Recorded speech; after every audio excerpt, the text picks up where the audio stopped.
Recreation and Park District is called to order. Director Dixon, would you please do the Pledge of Allegiance? Hand over heart. I pledge allegiance to the flag of the United States of America and to the republic for which it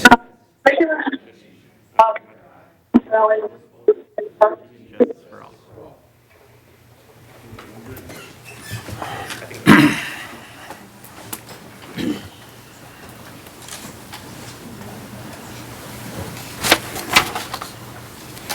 Karen, are you ready?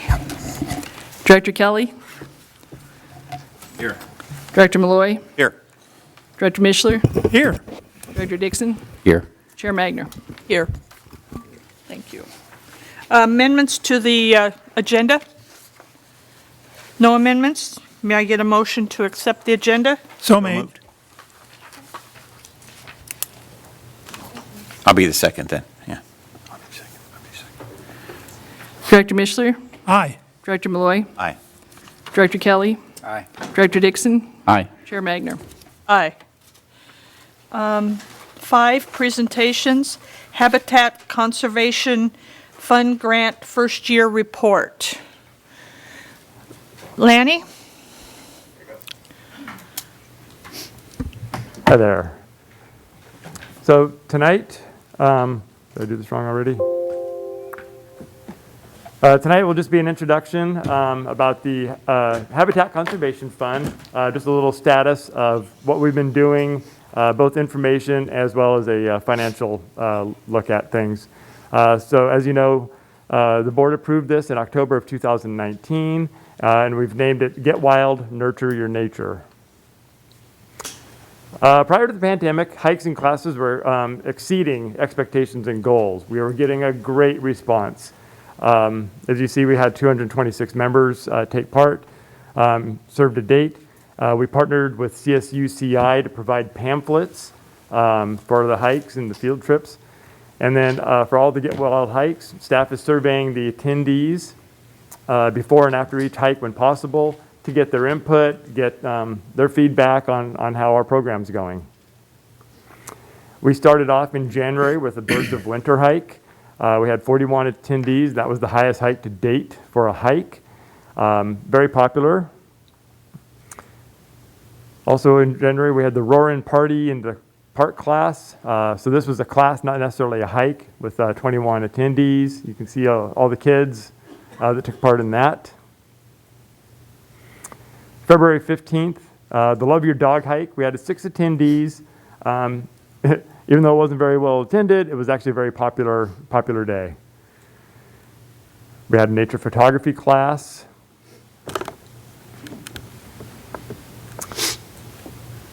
In February, so before COVID, we had the rock painting class with 60 participants. Very popular. It kept the kids very, very busy. And that was one of our best classes. Before COVID, we had the Looking for Lichen hike.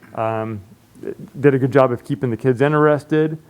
And it was just, as you can see, we had a nice day. Birds of Spring hike. We did this at Mission Oaks in the Barranca there with 28 people that attended. It's kind of funny now to see pictures of people that were, at one time close together and things were fine. This fall, after the shutdown, we've kind of started things back up on a very limited basis with the Native Plants hike. So again, we were back up at Cam Grove, and we had one of our contract instructors leading the hike. September 26th, we had the Birds of Fall hike. So 7 attendees, 2 families of 3 and a middle-aged woman. All were novices, which worked out well. So again, very popular. Information with no pre-registration fees or parking to worry about. Avoidance attendance hit new records, and we were growing to prior COVID-19 numbers. We're now requiring pre-registration with a maximum of 10 signups. And again, this is to keep people apart on the trail and not cluster together in close groups. Most popular hike being the Birds of Winter, and the most popular class being the rock painting. On the financial side, Staffing for researching, planning, all of that came to $20,637. Supplies and subject matter was around $2,900. The CSU CI student volunteer time is about $1,700, and submitting to the state for reimbursement for $11,775 for a 50% match. So progressing really well. And in a year of COVID with some cancellations, these numbers could have been different, but I think we're doing very well. And that is it. I'm sorry, before we get into questions, just a couple more updates. There's a class that's this Saturday, a hike that's set for this Saturday. Also again on November 21st, and then we'll have another one on December 31st. So we're still progressing with the hikes at this time. Is there still space open for that hike? For this weekend, no. Unfortunately, we had to close it. It's a small hike, but at this time, we're not taking any new registration. Going forward for the November 21st and the December ones, absolutely. Anybody else got a question? Lanny, how long is this grant for? The duration? For 4 years. So it should be completed in 2024, or maybe December 31st of 2023. And do we charge a fee for them to participate in this, or is this These are free, no. Okay. These are the free hikes. No, we're not charging the fees necessarily. And again, we're offsetting any of the expenses are kind of being covered by the grant. Okay, all right. Thank you. That was very interesting. Thank you.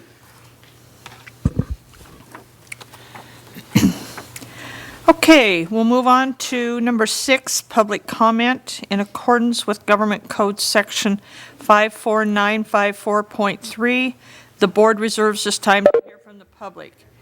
If you would like to make comments about a matter but within the board's subject matter jurisdiction, but not specifically on this agenda, in accordance with California law, the board will listen, note the comments, and may bring the comments back up at a later date as an item or agendized item for discussion.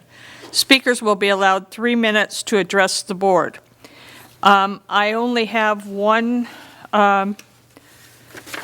speaker card, and I believe he is on the phone. Jay McKee, are you on?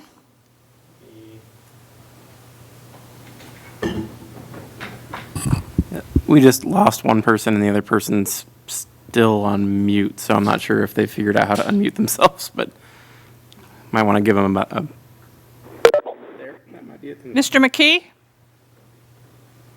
Yes, I'm here. Can you hear me? Oh, yes, we can hear you. Thank you. You've got 3 Sorry about that. minutes. Go ahead. Yes, hi, board and attendees. I would like to bring a meeting with you tonight to bring your attention to the Springville Dog Park. Mike Mishler was kind enough to meet us out there about a week and a half ago and discuss some of the trees that the friends of the dog park, several of us that go to the dog park regularly, we were interested in getting more trees at this particular dog park. I understand that there were several trees that were there when the park was initially opened that got either knocked down by the wind or run over by ride-on mowers, and they have not been replaced. And I wanted to kind of find out or bring it to the board's attention if there's any plan or if there's any way that we can get starting in motion to replacing these trees that we lost. Okay. Is that it? I'll make a comment. Yes, that's it. Okay. I think we're aware of this. Okay, great. I think we're aware of this, and if not, the park superintendent is here, and we'll look into it. And do I have your phone number? Yes. Yes, Yes, I I believe have your so. phone number, and a staff member will get back to you as soon as we figure out what's going on, okay? Or if they have further questions of you? Does that be okay? That would be great. Do you know about how long that might be? Are we talking days, weeks, longer? I would think by the early part of next week. Today's Thursday. Bob, by Wednesday? How about by Wednesday? Would that work out for you, Mr. McKee? That would be fine, yes. Okay, and if you don't hear, please call the office and remind Karen, and she will follow up for you. Karen is Okay, one of our that sounds customer great. service reps, and she Yes, I would, spoke with her today. yes, we'll do that for you, okay? Okay, fantastic. Thank you very much for your time. Thank you for calling. Do we want to do a quick update about the trees out, the existing trees? There were some questions out there. Did you want to just mention, since we're talking about the trees? Yeah, I think Director Mishler met with Susie Colmar about a week ago regarding some of the trees and the damage.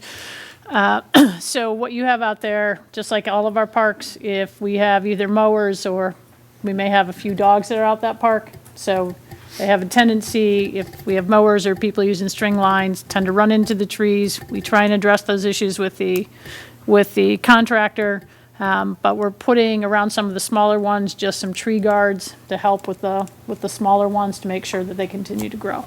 So we have replaced a lot of the trees that are out there, but as always, depending on dogs, urine, all of those fun things, sometimes the trees don't last.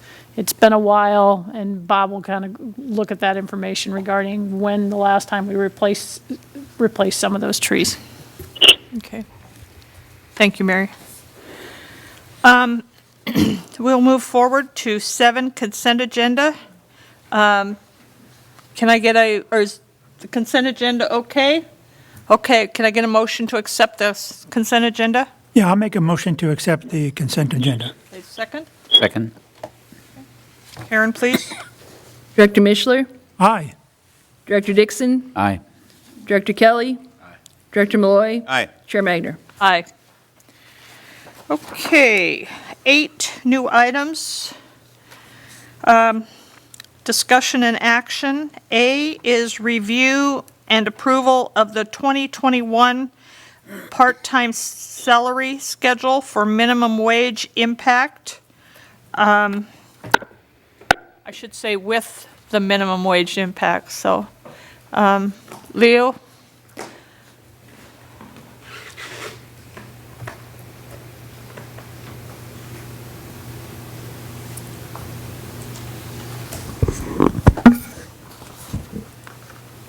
Can you understand me okay with the mask? Okay. Good evening, Chairman Magner, members of the board. Tonight, I'm going to bring to you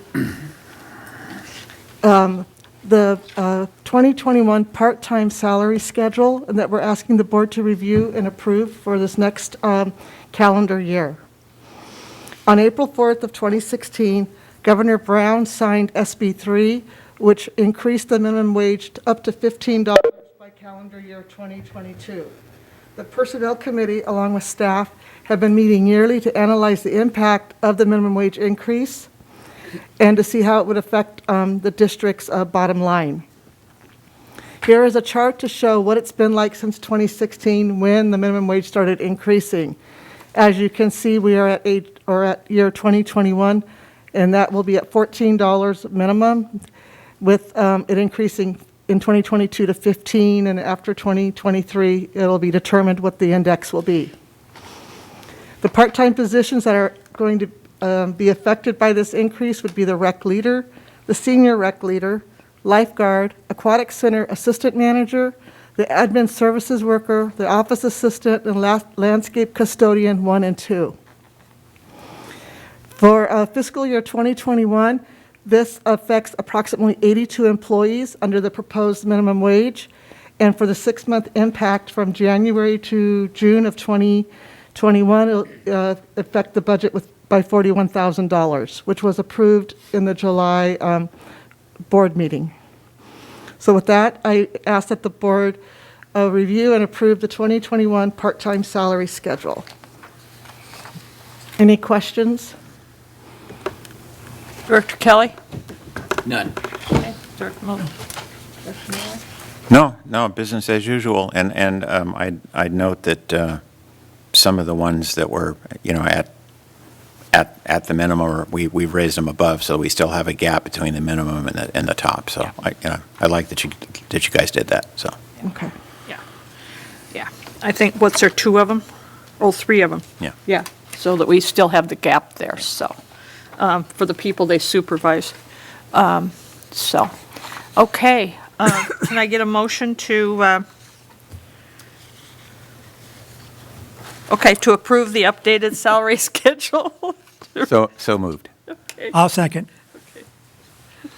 Director Malloy, Aye. Director Mishler, Aye. Director Kelly, Aye. Director Dixon, Aye. Chair Magner. Aye. I'm blind, just a minute. Not seeing what's going on.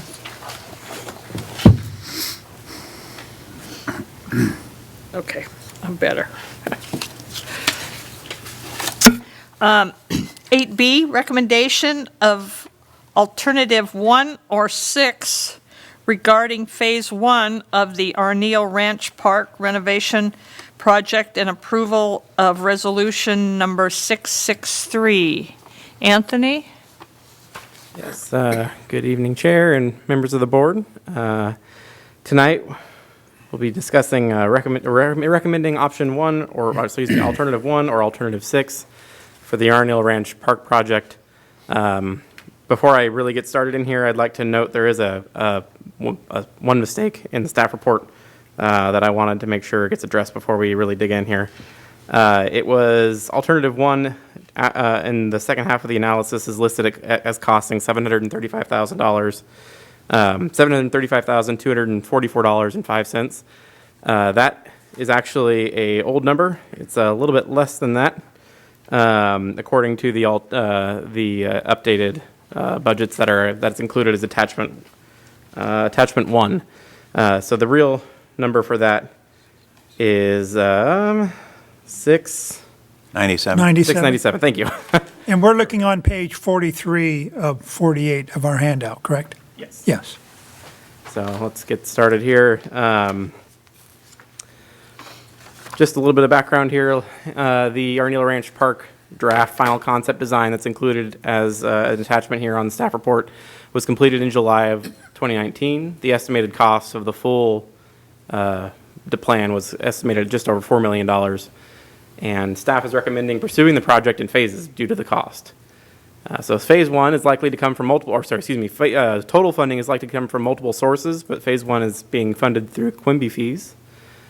The park itself was developed in 1980. As you all know and have seen, that it has fitness stations, a track, the district's only track, a restroom, picnic area, playground for ages 3 to 12, and large open spaces. A grant application for the park was submitted in August of 2019, but was denied. And the concept design that was created through community input by Withers and Sandgren that design is being furthered through the phases by the same architect. The phase 1 contract with Withers and Sandgren was approved in September of this year. So, throughout conversations with staff, Withers and Sandgren developed a number of initial options or estimates for this first phase. And after discussions with staff and the finance committee, there are 2 alternatives that are being recommended here tonight for discussion. Alternative 1 is limited in scope. It doesn't include any new features for the park, and it does include new infrastructure, so things along the lines of new irrigation equipment and items such as that. However, these improvements aren't, and I'm going to say quote unquote future-proofed here. If the park is to be developed further, some work to those infrastructure improvements will have to be redone. In alternative 6, which I would have changed to alternative 2, unfortunately the documentation that Withers and Sandgren sent to us said alternative 6, so I didn't want to confuse anyone. Alternative 6 is a little less limited in the scope. It was designed to establish a baseline for going further into the phases into the future. And it does include some feature improvement in the way of moving the equipment, the fitness equipment, from the inside of the track to the outside of the track where it was destined to go in the master plan. And this particular alternative is eligible for rebates through the Metropolitan Water District and the City of Camarillo Be Waterwise program. This will also include required ADA upgrades because once we touch the fitness equipment, the district will have to take on ADA upgrades as a part of the project in order to make the park guaranteed accessible by ADA guidelines. So I wanted to put these side by side for your review here so that you can kind of see what we're looking at in comparison. So each of these items here on the left are taken directly from the Withers and Sandgren's estimate. They're the categories that they've broken this phase into. Now, they all pretty much address both alternatives address all of these items, except for alternative 1 does not include any ADA improvements at all. And any future phase prep that would have been taken care of in alternative 6 would be an additional expense in alternative 1. And the items here that say revisions needed, those will all need to be touched again if we were to go into a phase 2 or a phase 3 at a certain point in the future. So alternative 1, while I'll give you a functional park, it will need substantial rework going forward if the district chooses to continue renovating the park. So a little bit further into the detail on here, and I know there's a lot of numbers on the slide, but we are trying to provide you with a hard cost when it comes to if alternative 1 is selected, what work and what cost would that work be to get it up to the same standard as alternative 6. So for each of the same categories here on the left, the idea is this right here, this portion of the slide is the same as the last one. This is the estimated additional cost for each one of these items to get it to the same stage as alternative 6 would be from the very beginning. So as you can see, we're looking at about $18,000 for demolition and grading work, over $100,000 in landscaping and irrigation work, and ADA improvements, which aren't included in this phase at all, would be over $200,000. So the cost of work that would be redone, or essentially work that would be completed in alternative 6, namely irrigation and landscaping, comes to the cost of about $160,000 estimated. And then the cost of new work on top of that is $364,000. So this essentially, it would be a miniature phase to get it to the same standard as alternative 6 would be. And the combined cost of doing alternative 1 and this additional work to get to alternative 6 standards would be approximately $1.2 million. Now, additionally, that's if the district chooses to do this in the near future. The longer we wait, more than likely these costs will go up. And additionally, this is including a nominal fee of about $40,000, a design fee from the architect, because she was unable to really kind of guess what her fee would be at that point in time. This is just a best estimate. So the one thing I would like to note here on this slide is that the irrigation is listed as $126,000. If you'll note in alternative 1 in the back of your packet there, the irrigation work in alternative 1 is also supposed to be about $120,000. That's essentially because while the main irrigation lines would be laid in alternative 1, by redesigning them into a drip system rather than a traditional rotor system, you would essentially be laying an entirely new irrigation system all over again. So you would spend $120,000 to install it, and then another $120,000 to update it later on down the line. Whereas in alternative 6, you'd be spending approximately the same amount of money just doing it one time to become a drip system from the get-go. So to move on to the fiscal impact, $750,000 was budgeted in Fund 30 for this project. The alternative 1 estimate is $697,000. It is not eligible for any water-saving rebates because there is no turf removal being done, and without any specific knowledge on the type of sprinkler systems being installed, we can't estimate any rebates that would be applied for through updated irrigation equipment. There would probably be some, but we're not entirely sure what they would be until we get further into the design. The potential for future expenses to get it into a new phase, it lies at about $585,000 estimated. Alternative 6, while initially is more expensive at $1,060,823.25.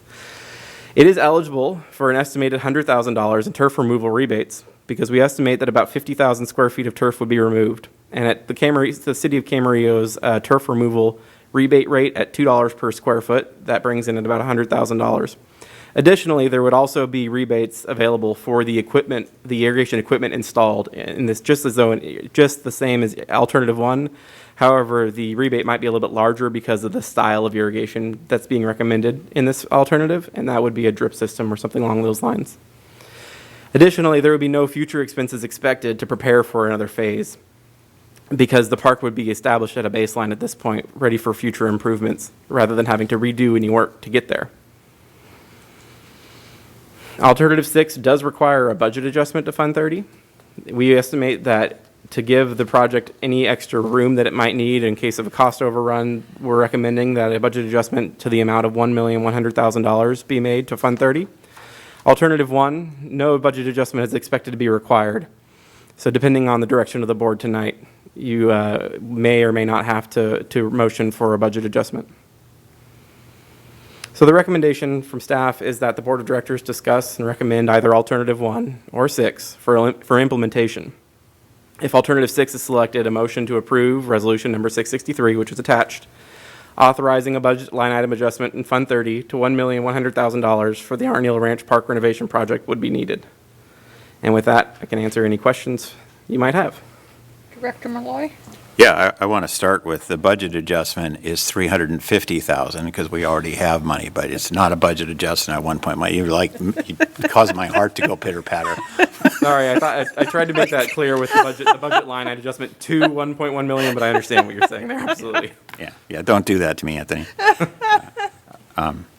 Yeah, no, we discussed this at length in finance, and, this is just what happens when you drill down a project. And one of the things we don't know, there's an additional savings that when we go to drip irrigation outside the track, we're going to have substantial savings in water. And the sooner we do that, the more money we save. And as water is a really major expense for us. Anything we can do in that, the sooner we can do it, the better. Doing it the other way is really a fool's errand because we end up doing things double and not doing things right in the first time. It never makes sense to not think to do right the first time and have it cost more in the end. So the consultant has done the right thing here and pointed out the different amount. And tonight what we're just doing is adjusting the budget. We're still well down the road before this actually gets done, but we're just adjusting the budget upwards. So All right. that's all I have. Director Kelly? I'm not sure I really should ask this question, but what is the difference between the cost of doing the two projects? There's a savings if we do one, but if we then want to bump up to the level of 6, we have to spend money in order to do that. And I think you said it's about 500, I didn't. That was on the slide there. Yeah, 585.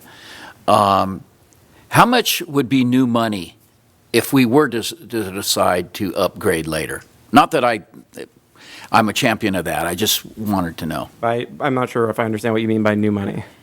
New money would be the savings if we did number 1. There would be a certain amount of savings, Okay. which would allow us then to spend that money later to upgrade to level 6. So assuming we stick with the $750,000 budget and alternative 1 is selected, you're saving today, according to the budget, you're saving about $53,000.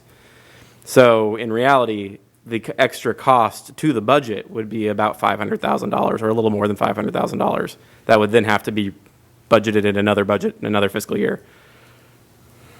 I'm just looking for the net difference. You said there's certain things that that difference would be about $530,000. I know, but then if we upgraded later, what would the difference be? There'd be some increased costs, like you suggested. If we upgraded later to alternative 1 to get it to alternative 6, Yeah. it would absolutely be no less than $580,000. That's what this estimate here is supposed to be. So this essentially is a estimated baseline for getting it to the next phase at a future date. So new money would be over $500,000. Okay, so you said there would be some increased costs from having to do the irrigation over. Yes. So it wouldn't be just the money that was originally spent. It would be more than that because you'd have to go in and tear that out and put new in, right? Yes. In fact, that's what we tried to kind of break out here is this item here, particularly the irrigation. That would be improving a system that would already be laid out the way that we would want it to be, but it would be changing its purpose from rotor to drip, which essentially would be installing an entirely new system. Okay, that answers my question, and then it's whatever that difference in cost is. Yes. Well, I think Thank you. you can also say, I think, tell me if I'm wrong, but on that slide, if you took alternative one and did all the stuff to make it a 6, you're talking almost $1.3 million. And that's combining with the 697 Right. Yeah, today. that's what I'm Yes, saying. exactly. So going straight to alternative 6, in the long run, to get there will save you money if we do it up front this time as one step instead of going through a phase 1 and then a phase 2. Yes. That would actually cost us more money. In fact, actually, get there. to directly illustrate that, the alternative 6 being recommended looks to be estimated at coming in about $1,060,000. If you did phase 1, or sorry, excuse me, if you did alternative 1, and then the very next day you even decided to come back and do the next phase of work to get it to alternative 6, you would be at approximately $200,000 more expensive. Right. Ready? I'm sorry, I'm just. And Oh, you- go ahead, still go doing- ahead. okay. And you also don't have potentially the savings for the water savings. Right. So, I was also going to add to, from our finance meeting, that if you look at a phase, alternative 1 approach, it's basically going to be transparent to the people around the park or people visiting the park. They're not really going to see very many changes because some of the stuff is underground and stuff like that. You still have grass out there.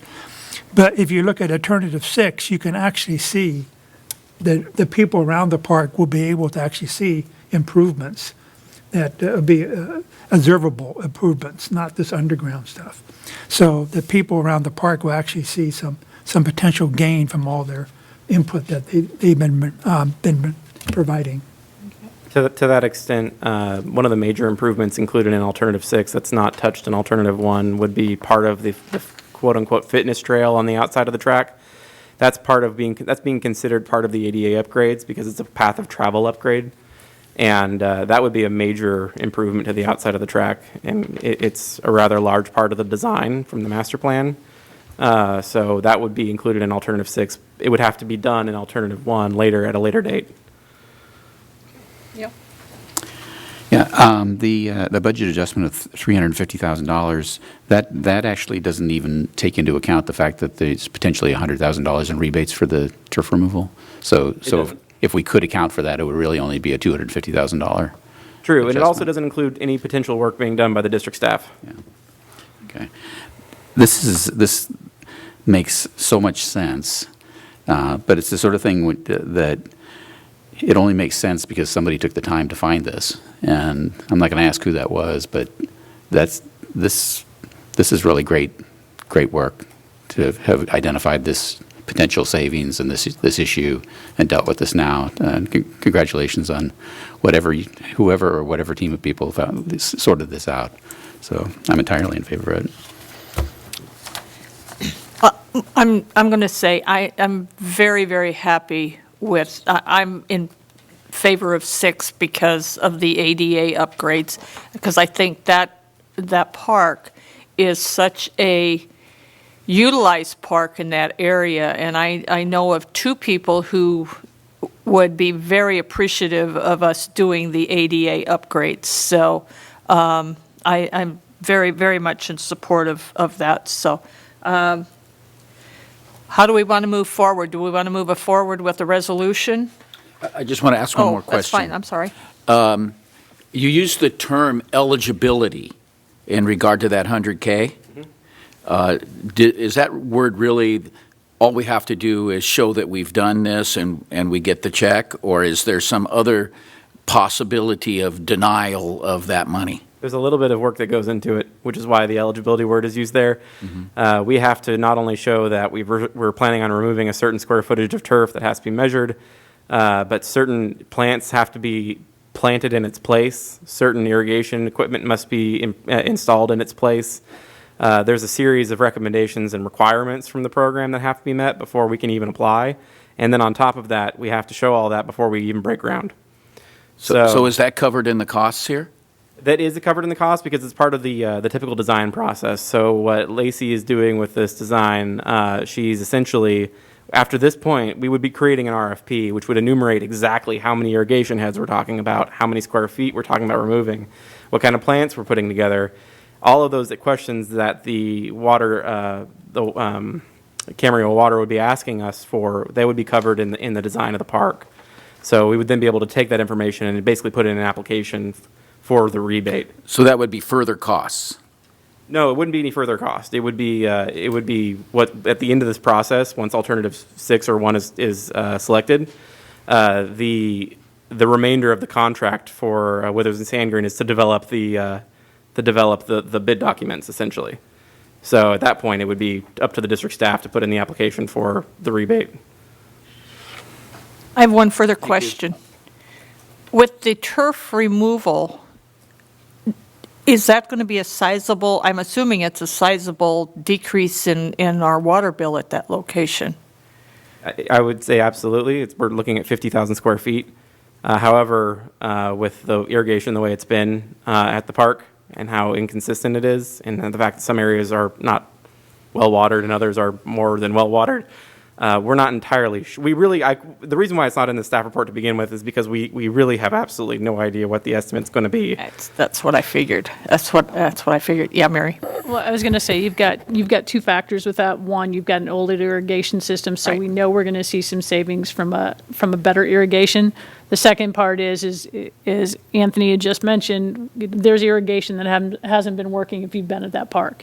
Yeah. So we're going to see some offset, but there's no doubt taking out 50,000 square feet of turf, we will see a water savings. It's just, I can't quantify what that number looks like at this point.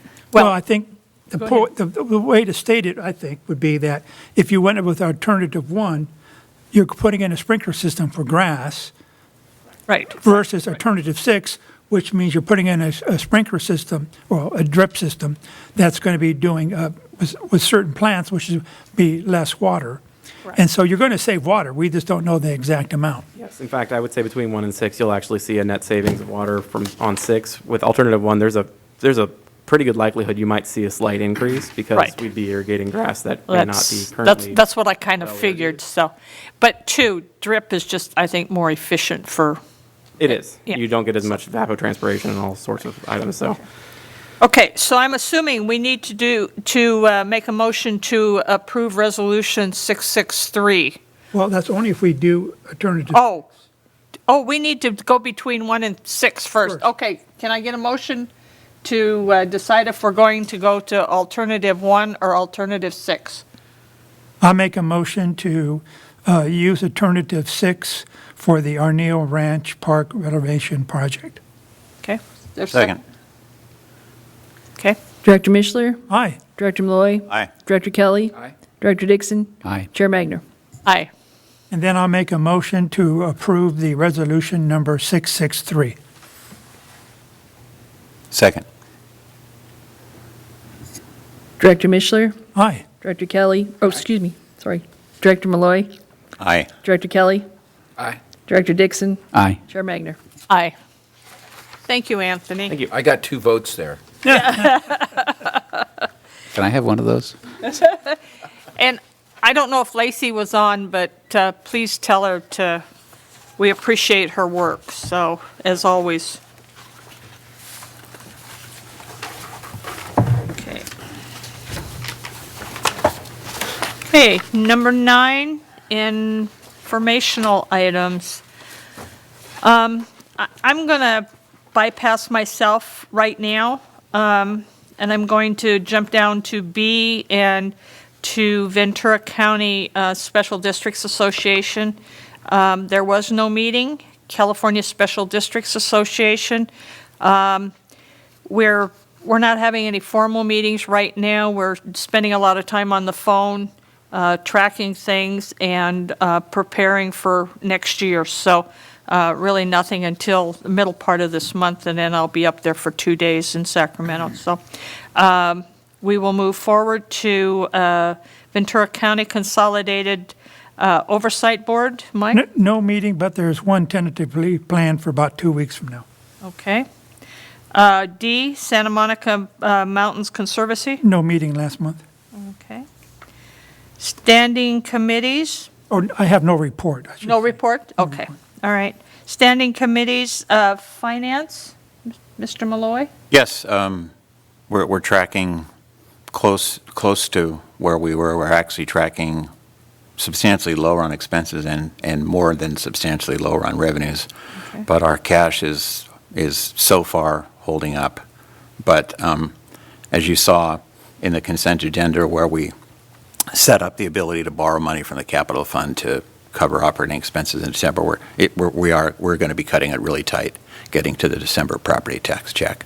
So, and as I've said before, once we see what that is, we're going to really know what kind of shape we are going forward, because it doesn't appear that we're going to be able to open our programs up substantially. The county is actually heading away from the orange zone and back into the previous purple zone. We're not really headed toward the neck lower zone. I mean, today we had 158 cases.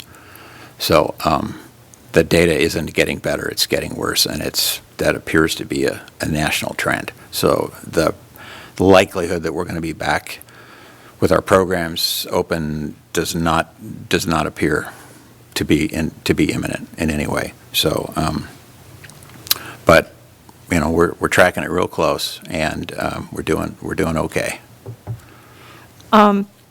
Leo, I know we have 3 pay periods in December, am I correct? In December, no, we had them in October. Oh, we had them in October, so we only have 2 in December. Correct. Okay, and when we usually get the tax apportionment, the last week of, It comes in starting around the 20th to the 23rd, 24th. Okay. It comes in via ACH or wire, so we don't have to worry about the post check, office and then the taking it to check. the bank. So we do get the funds sooner.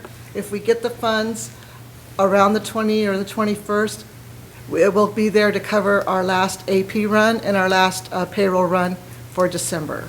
okay, all right, okay. Thank you, Mark, and thank you, Leo. Liaison committee, let's start with,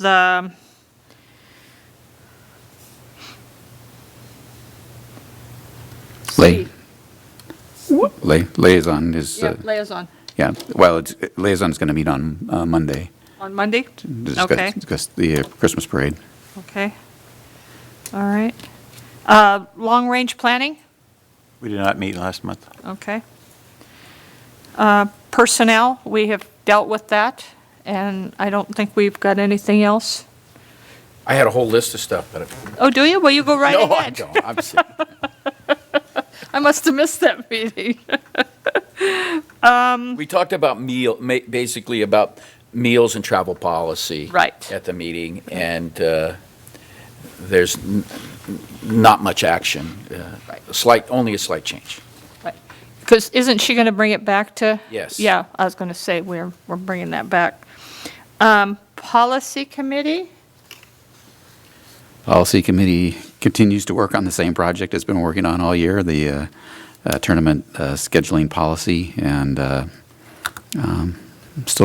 we seem to, again, like I said last time, it seems to be 2 steps forward and 1 step back, but And now I think the staff's meeting with all the community service organizations. So, okay, ad hoc committee, Miracle League, No meeting. no meeting. Still Next waiting is- on the lawyers to get their job done. So it's in their ball court, not ours? It's in Miracle League's. Okay, all right. Nexus study, nothing? We haven't met for some time? Pickleball, we met last week, and it was a well-attended meeting. The auditorium was full. There was overflow into the atrium next on the side. A lot of interest in how we're going to expand pickleball access and still maintain the satisfaction of the tennis players. Most of the people who came and spoke were very, very reasonable, I thought, and understood that there's going to have to be give and take on both sides. There were a few people who had theirs and didn't want to give anything up, but it was mostly an informational meeting. I thought it went very well, and we're going to continue. That committee will continue to meet, I'm sure, with the public. yeah, I think that, I think the turnout was great, and with all the social distancing and Lanny with the thermometer and checking everybody's temperature and everything, and mask being required, I think, and everybody complied. It was, I think it moved along really, really well. Plus, staff had them fill out, or asked them to fill out a survey, so we kind of get additional information. And I think a lot of them did do it. So we have some good information to move forward. So appreciate us being able to do that, and Bob's crew setting up the room and everything, because we filled it and filled the patio. So was very happy with the participation from the community. Foundation for Pleasant Valley Recreation and Parks, as I've reported before, the foundation is kind of on a hiatus due to COVID, and like Mark's saying, with the numbers not moving the direction we want them to, why I'm sure we'll not be moving forward with the foundation anytime soon. So we'll move on to General Manager's report. Don't have a lot. Couple things, as both Director Malloy and Chairperson Magner had just mentioned. Right now, from last week to this week regarding COVID, we went from the red tier. Last week we were at 5.2. This week it's at 5.9. So right now we are headed up. Hopefully we stay within the red tier, but we are not looking like anytime soon moving down to the orange tier. So I believe 2 or 3 counties went from red to purple. So that's not a good sign. So hopefully in Ventura County we can continue and wear masks, social distance. Just a other quick update, on Saturday we did the Halloween event, the drive-through Halloween. There was over 550 cars that went through. We actually ended up having PD that came out to help with traffic control. We had some people that were waiting over an hour and a half. But I will tell you, I think I greeted every single car, thanked them for their patience, but I think people were overall extremely happy about coming out and just being out for an event. People wore masks, didn't get out of their cars, so it was well attended. And then also want to thank, I was going to say Rock City Studios, but it's actually Music Freaks who came out and had a band that was playing. So as people were in their cars, people could hear music. So it went really well. So that's all I have for updates right now. We'll have more for parade in a day or two. Okay. All right. We'll do oral communications. I'm going to start with Director Dixon. I have nothing to say at this time. I'm going to reserve my remarks for another day. Okay. All right. Director Mishler? Yes, I just want to also report that for the groups that are using PV fields out there for practice at night, the parking lights have been off for about almost 2 weeks, I guess. And staff is, I guess, I was informed today that staff got everything fixed up. There was a breaker that was out that had to be replaced, and then the rats had chewed through some of our electrical wiring out there. So the parking lights are back on for the PV fields, the people doing practice out there. And that's all. And there should be a meeting for the oversight board, and like I mentioned, in about 2 weeks or something. Thank you. Okay. Mark? Let's see, last month in October I had 4 meetings, a regular on October 7th, special meetings on the 1st and 14th, and finance on the 21st, which I reported on. We also had an election in the past, gosh, it just seems like forever. It just feels like it's been a 4-year election. But it's over, and it appears that there's going to be some changes in the composition of the board. And while I personally feel that's unfortunate, it's a great opportunity for the district to get better with some fresh ideas and some fresh faces here. And I know they're enthusiastic to join and to make the district a better place. And I look forward to working with them and make it a better place. There's a really great quote from Walt Whitman. Keep your face forward always toward the sunshine, and the shadows will fall behind you. And that's what I want to see for our future. More sunshine and the shadows in the past. That's all I have. I agree. Director Kelly?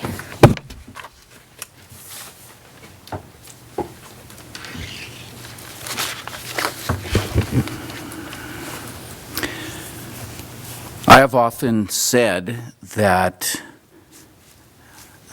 this board was the finest board of any board that exists anywhere close to where we're sitting right now.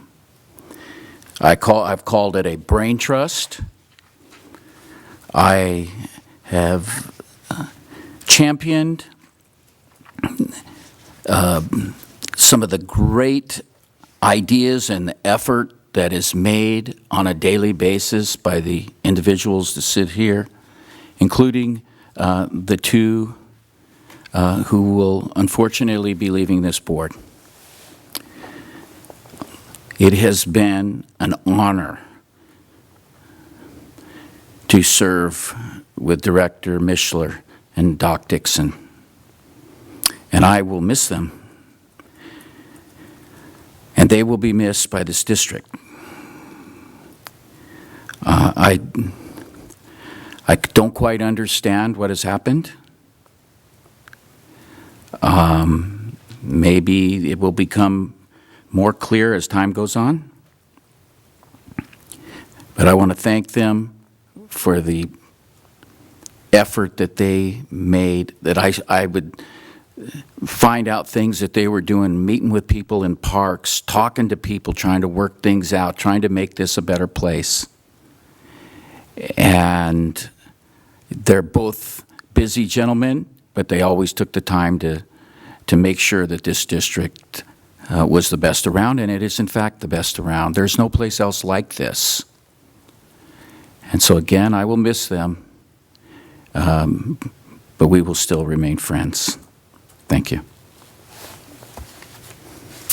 Mary, do you have anything else? The only thing I have to add